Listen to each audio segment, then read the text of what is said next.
Am I audible, Michael? Yes, sir. Alright. Firstly, I wish everyone a pleasant morning, especially the examinee and my fellow examiners. Secondly, I commend you, Mr. Macalo, for coming up with your paper. I'm sure you spent a lot of time and energy for this. I examined your paper, specifically whether you adequately answered your research questions or achieved your objectives. Now, your paper impresses that you developed your thesis from Heidegger to Jonas. And now my question will simply gauge your familiarity with your paper. Okay? So explain your responses to them. Okay? Yes. So you have mentioned enframing 5 times and poiesis 6 times in your paper. Yes. Now, in line with these concepts, my questions go this way. How do humans become an instrument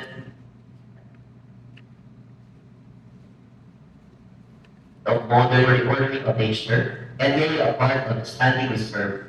Yet, how does art as a technique save humans from the dangers of technology? I'm going to repeat the questions again. Yes, sir. Yes, sir. How do humans become an instrument of technology from being used for the ordering of nature and merely a part of the standing reserve? Yet, how does art as a technique save humans from the dangers of technology? Thank you. You will now respond to that. Yes, sir. Um,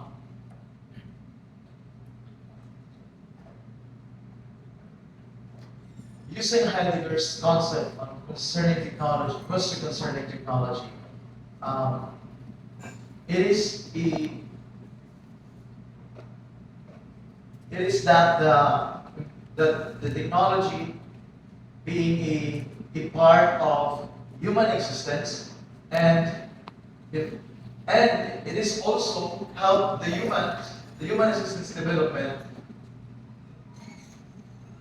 to because we humans are capable on in creating this kind of technology as used only for instrumental, and also it is also a according to Heidegger, it is also a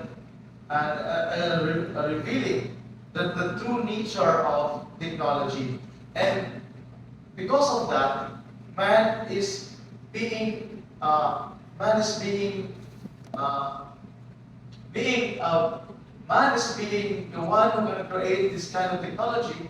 They must be cannot be slave on the technology.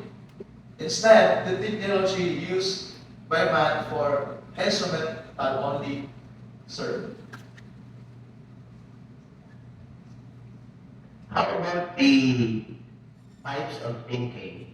Because it seems like you are also employing these types of thinking, namely calculative thinking and meditative thinking. So, what can you say about that? How does that relate to technology as revealing in the age of modern technology? As, as you contextualize it before you move on to Jonas, right? Yes. Yeah. Because your foundation here is Heidegger, Yes. right? Alright. So what can you say about those two things? Uh, the thinking there is how man's become more dependent on using technology. And that is the thinking that why man becomes slave of the technology, because they are the one tend to being part of the technology and being a part for the nature, because they think that they are the superior of the existence in this reality.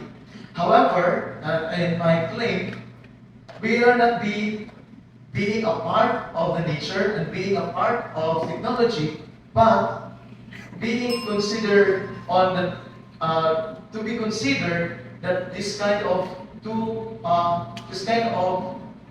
concept, nature and technology, being part of human existence to the existential development of human. And the second thing, thinking is that why should we become a dependent on technology if I can be a superior on it? I will not become a slave on the technology. That is why the other thinking should be used that I can do that the technology cannot. So that is why in my paper, towards the Hans Jonas, it must have the ethical responsibility on it using technology. Sir. Because it seems like Heidegger is very particular about trying to ask the question. And asking the question is basically thinking. I've read some of his previous works before, and that seems to be implied in this work of Heidegger titled Question Concerning Technology, right? So it seems like he was very particular about the role of pastime here. So that's why I've asked these questions about inframing and poiesis, and which implies calculative thinking for inframing and meditative thinking in poiesis. So given the fact that we are, well, he's saying that we are being consumed by, say, modern technology, the devices that we have. Let's say, for example, social media, for instance, no? So how do we save ourselves from this? Like, well, in other subjects, this is also being discussed, right? So it's very clear that the dangers of technology, right? So how do we save ourselves from this? We cannot impose thinking on other people, right? Yes. And how do we save ourselves given the fact that we cannot think for other people, and then here comes these distinctions that he is making and framing poiesis, calculative and meditative thinking. I just want to hear from you how Heidegger wants us to position ourselves in the face of the dangers of modern technology, which appears to be prophetic, no, in his work. Sir, according to the one of my related literature on Heidegger's view, that technology-related threats to mankind cannot be solved by merely using less or more technology. Rather, people must reconsider how they view the relationship of technology, rule in preservation of the natural world. In addition, it also argued by Heidegger that technology is not either good or bad. However, the main problem is that the thinking of man on technology as views the essence of technology as presented, just that what is the nature is just a standing reserve. So everything in this using technology, everything that in nature should not be, or even in man, it cannot be a standing reserve for the sake that we are slave of technology. And technology in this modern era, this technological world, become more somehow problematic towards the people who are exposed on technology. And that is why technology become more powerful than human.